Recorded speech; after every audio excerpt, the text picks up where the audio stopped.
looks like a very frozen lock.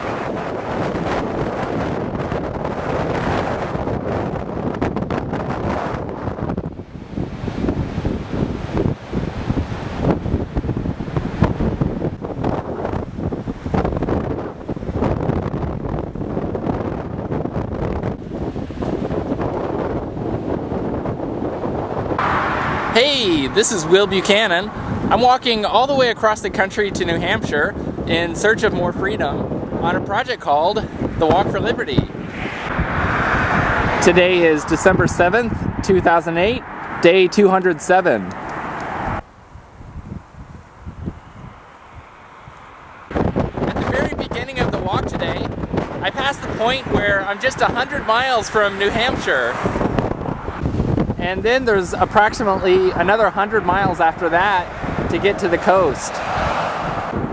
Later on today, I'll also be walking my 3,000th mile for liberty.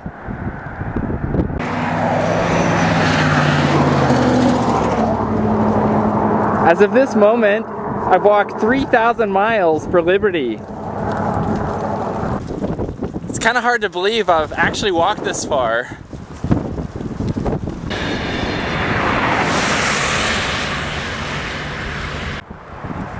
Divided we fail? It's more like united we fail, at least in reference to what they're presumably talking about.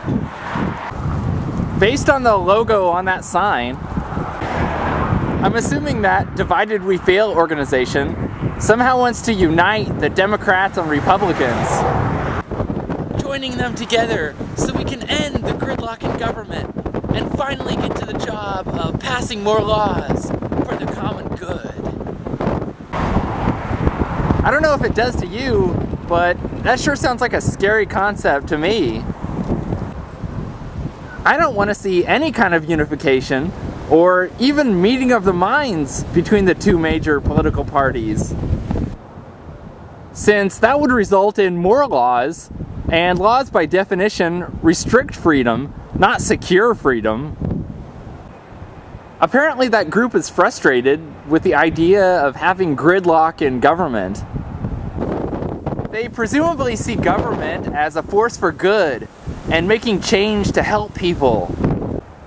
However, as I talked about in the Day 178 video, it's not possible for government to have a net good on society, since government is funded through force and uses force to implement its programs. Only individuals and organizations operating voluntarily in the free market can actually help people and do good. However, just for fun, let's examine what government would look like if that Divided We Fail organization got their way.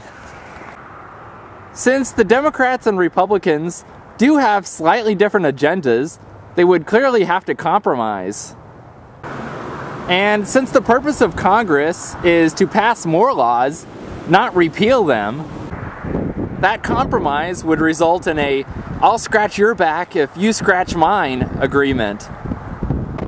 And there would be even more laws being passed than there are now. Basically, since they'd be working together, we'd end up with the worst big government aspects from both the Republicans and the Democrats. And government would grow to a ridiculously large size, which even the last 8 years haven't seen.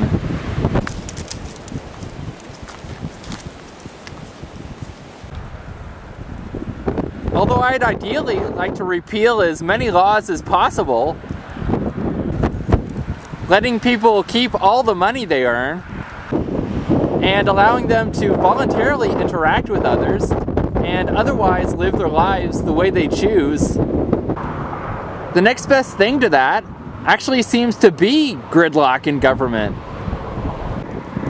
I have a friend whoever he decides to vote for president, he votes for the opposite party for House of Representatives and Senate.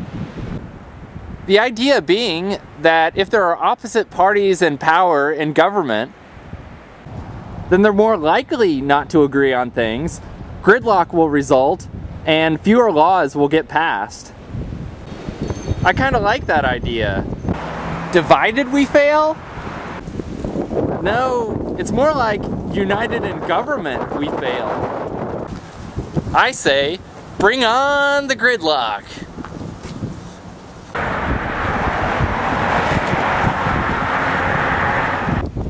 I walked about 16.4 miles from Liberty today. Here are my GPS coordinates. We have less than 100 miles to go till New Hampshire.